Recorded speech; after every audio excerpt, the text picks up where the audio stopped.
Welcome to the deep dive. Our mission, well, it's pretty simple. We take complex topics and make them clear, accessible, and hopefully kind of fun. Definitely no jargon, just what you need to know. Today, we're tackling something you hear about constantly. Maybe it sounds intimidating. What is cryptocurrency? You've heard the word, maybe Bitcoin, Ethereum. Right. But what is it fundamentally? We'll break it down. So let's start simple. At its core, cryptocurrency is basically digital money. It's secured by some really advanced computer cryptography, and it only exists online, not like the digital dollars in your bank account. This is different.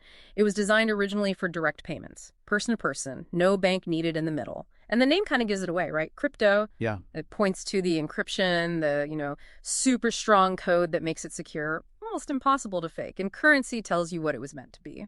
A way to pay for stuff, a medium of exchange. Right. And that's a really important point, the design intention versus how it's often used now. Mm-hmm. Because while, yeah, it was built to be currency, it's also very widely treated as a digital asset. Mm. Okay, like digital gold you sometimes hear. Exactly. Sort of like a piece of digital gold. People buy it and hold it, hoping its value goes up. Mm. This happens partly because its price can be pretty volatile, and it's not yet, universally accepted for everyday shopping. Mm. So you've got this duality. It's meant as money, but often behaves more like an investment, like an asset. That's key. Interesting. So it's got this dual nature. How does it actually work then if there's no bank, no central authority managing it all? Let's use an analogy. Imagine a kind of magic digital notebook. But this notebook isn't owned by one person or one company. Instead, identical copies are shared across like a massive global network of computers. Thousands, even millions of computers. Exactly. This is what people mean by decentralization. There's no single boss, no central point of control. Mm-hmm. So when you want to send some cryptocurrency, let's say you're paying someone back, you essentially write that transaction down in the notebook. And here's the cool part. As soon as you write it, that entry gets copied and verified across all the notebooks in the entire network instantly. Or near instantly, yeah. This shared notebook, this public ledger, that's what we call the blockchain. Think of the pages as blocks of transactions, all linked together securely in a chain. And that linking process is crucial. It leads to something called immutability. Immutability, meaning it can't be changed. Pretty much, yeah. Once a transaction is verified by the network and added to a block, and that block is added to the chain, it's sealed shut using that cryptography we mentioned. It becomes permanent, unchangeable. If someone, say, tried to hack their copy of the notebook to erase a payment they made, The network would notice. immediately, Yeah. all the other copies would show the correct transaction history. The network consensus automatically rejects the fraudulent version. So if the trust doesn't come from a bank, it comes from the shared, verifiable system itself. Okay, that makes sense. And you mentioned it's public. In most cases, yes. The transactions themselves, who sent what to whom, are recorded publicly on the blockchain. But not your actual name, right? It's more like anonymous addresses. Pseudonymous is the better term.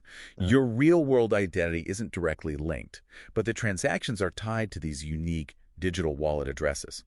So there's transparency in the transaction flow, even with pseudonymity. Got it.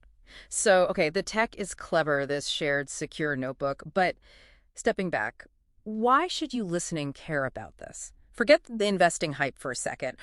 What's the big idea here? That's the right question. If you look beyond the price swings, the core concepts offer some really powerful potential benefits. Think about it.